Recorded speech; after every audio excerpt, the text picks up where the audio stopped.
अस्सलाम वालेकुम। मेरा नाम डॉक्टर ज़मान शेख है। मैं सर सैयद मेडिकल कॉलेज में प्रोफेसर ऑफ मेडिसिन के तौर पे काम करता हूँ।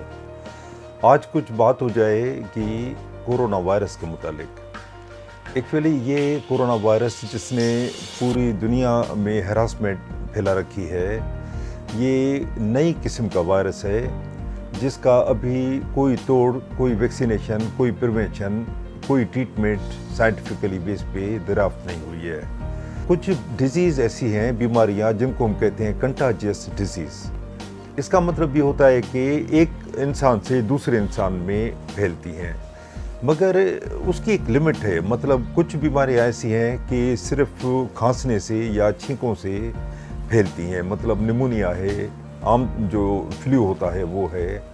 कुछ बीमारियां ऐसी है कि इंसान को टच करने से फैलती हैं, जब टचिंग होगी तो फैलेगी। मगर ये अजीब वायरस है कि हर तरह से फैलता है।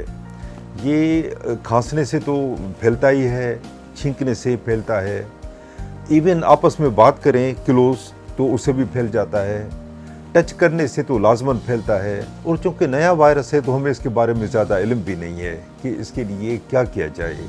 कोई अभी तक वैक्सीनेशन ईजाद नहीं हुई है, और ये जो भी देसी जो टोटके या नुस्खे हैं वो भी इसकी कोई साइंटिफिक बेस नहीं है, क्योंकि और चीज़ नहीं है तो लाजमन मजबूरन ये इस्तेमाल करते हैं। उसके अलावा कुछ दवाओं के नाम आते हैं, वो भी साइंटिफिकली प्रूवन नहीं है।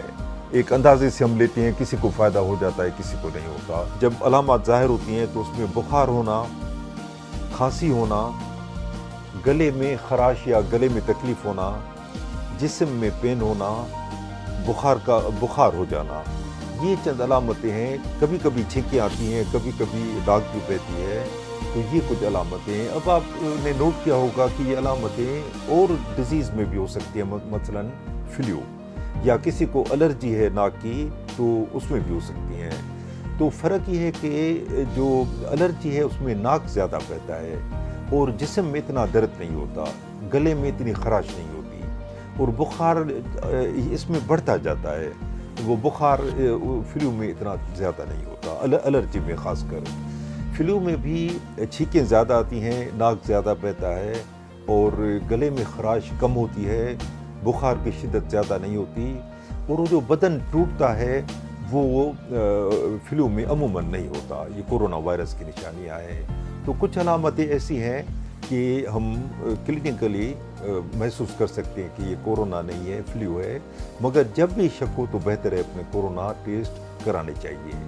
अच्छा देखें, मैंने अर्ज़ किया कि 80% में अलामात नहीं होती, मगर 20% में अलामात होती हैं, और ये अलामात वही हैं जो फ्लू टाइप मैंने बताई। अगर ये बढ़ जाए तो इसकी एक ख़ास निशानी है कि सांस लेने में दुश्वारी होती है। ये निशानी फ्लू में नहीं होती, ये निशानी एलर्जी में नहीं होती। सांस लेने में तकलीफ हो तो कोरोना का सस्पिशन है। अब देखें, चूँकि वैक्सीनेशन है नहीं, बचाव का कोई साइंटिफिक तरीका अभी तक ईजाद नहीं हुआ है, और उसमें कई महीने लगेंगे। वैक्सीनेशन खुदा करे आ जाए जल्दी, मगर कम से कम कई महीने लगेंगे उसमें। जब तक हमें कुछ प्रिवेंटिव मेजर लेनी है, एहतियाती तदाबीर इख्तियार करनी है, उसमें टचिंग का सिस्टम बिल्कुल ख़त्म होना चाहिए। शेक हैंड, गले लगना, नज़दीक होकर बोलना, एक दूसरे को किसी भी तरीके से टच करना, बच्चों को प्यार करना, गले लगना बिल्कुल बंद होना चाहिए। कम से कम डिस्टेंस जो है वो 3 फुट का होना चाहिए मिनिमम, बेहतर है उससे ज़्यादा हो। आप घर से एक तो बाहर न जाएं, बेहतर है, अनलेस के बहुत ज़रूरी हो। ज़रूरी काम से जाएं तो मास्क प्लीज़ पहन के जाइए, क्योंकि ये आम तौर पे बात करने से भी फैलता है। आदमी को खांसी न हो, छींक न हो, फिर भी ये फैलता है। तो मास्क, घर से निकलें तो एक रूल बना लें कि मास्क पहनना है। उसके अलावा जब भी कोई बाहर आप राशन ख़रीदने जाते हैं तो बेहतर है ग्लव्स भी पहन के जाइए, और वो ऐसे हों कि डिस्पोजेबल हों, उनको घर आते अंदर न करें, दाखिल न करें, बाहर ही डिस्पोज कर दें। मगर जिस आदमी में इम्यूनिटी ज़्यादा होगी, इम्यूनिटी का मतलब होता है डिफेंस मैकेनिज़्म, हमारे जिस्म में एक दिफाई निज़ाम कुदरत ने रखा है जो बीमारियों से लड़ता है और उसको ख़त्म करता है। हमारे जिस्म में जरासीम दाखिल होते रहते हैं, ہمارے جسم میں کینسر کے سیل ڈیولپ ہوتے رہتے ہیں، مگر امیونٹی کی وجہ سے یا ہمارے دفاعی نظام کی وجہ سے وہ ختم ہوتے جاتے ہیں، ہمیں پتہ بھی نہیں چلتا۔ اب جس آدمی کی امیونٹی یا ڈیفینس میکینزم کم ہو گیا ہو کسی وجہ سے، تو اس پہ زیادہ خطرہ ہے کہ یہ وائرس زیادہ اٹیک کرے، جلدی اٹیک کرے، شدت سے اٹیک کرے۔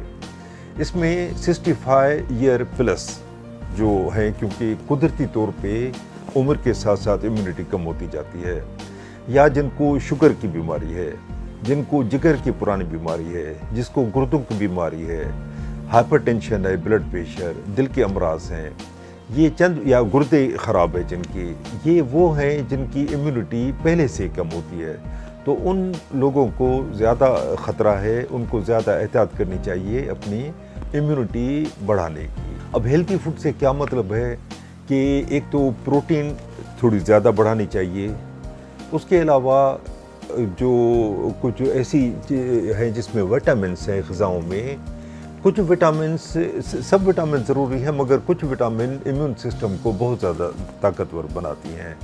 اس میں وٹامن ای کا ذکر آتا ہے، وٹامن سی ہے، وٹامن ڈی ہے اور زنک ہے۔ تو ایسی غذائیں کھانی چاہیے جس میں یہ چیزیں زیادہ ہوں۔ اس کے علاوہ کچھ وٹامنس کا میں نے ذکر کیا، وہ بھی لازمی ان دنوں میں استعمال کرنی چاہیے، خاص کر وہ مریض جو امیونو سپریسڈ ہیں۔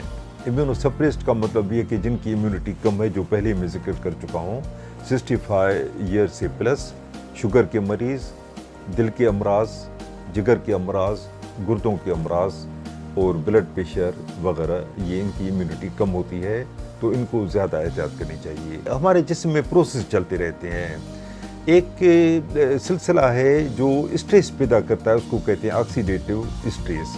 وہ فری ریڈیکل ہمارے سیل میں پیدا ہوتے رہتے ہیں، وہ سیل کو ڈیمیج کرتے رہتے ہیں، مگر اگر قوت مدافعت صحیح ہو تو اس کو ریجنریشن کرنے میں دیر نہیں لگتی، اتنے ہی ریجنریٹ ہو جاتے ہیں۔ امیونو سپریشن میں یہ فری ریڈیکل بڑھ جاتے ہیں اور ایک چین اسٹارٹ ہو جاتا ہے جو سیل کو ڈیمیج کرتا ہے۔ اب یہ وٹامن ای جو ہے وہ اس چین کو روکتی ہے اور اس طرح امیونو سپریشن والے لوگوں کے لیے بہت مفید ہے۔ وٹامن ای پہ ریسرچ ہو چکی ہے کہ 200 ملی گرام سے لے کے 600 ملی گرام تک استعمال کر سکتے ہیں، اور یہ جس طرح میں نے پہلے عرض کیا کہ فری ریڈیکل کو آکسیڈیٹو اسٹریس کی وجہ سے سیل کو ڈیمیج ہونے سے بچاتی ہے۔ سائٹوکائن ریلیز ہوتے ہیں جو سیل کو ڈیمیج کرتے ہیں، اس پروسیس کو وہ روک دیتی ہے، اس لیے امیونو پروٹیکٹیو ہے، یعنی امیونٹی بڑھاتی ہے۔ شکریہ۔